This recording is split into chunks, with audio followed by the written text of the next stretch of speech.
find power in grief. I promise you, if you follow this, what I'm about to say, this could change your life. Now, grief does not always have to be death. It can be multiple things.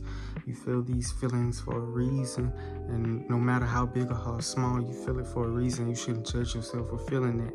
Now, how do you find the power in grief? I think it comes from shame and guilt. Now, that may sounds wild to say, but the more I think about it and the more I look it up, and I find other people that sort of came to the same conclusion, that pretty much most of all self-improvement is driven by shame and guilt. And that doesn't always have to be a bad thing in a way.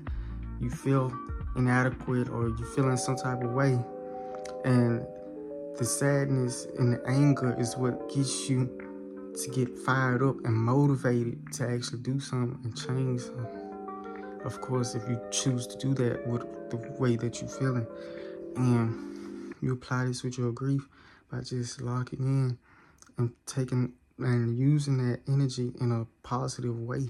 I know it sounds sort of pseudoscience-y, but you can try it for yourself and you'll feel a difference.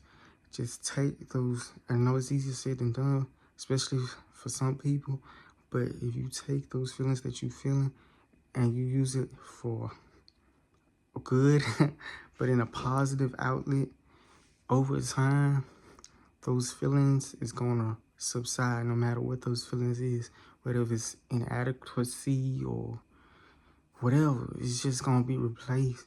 Because when you putting it into a positive outlet for a long enough period of time, you're going to start to reap the fruits of your labor from that.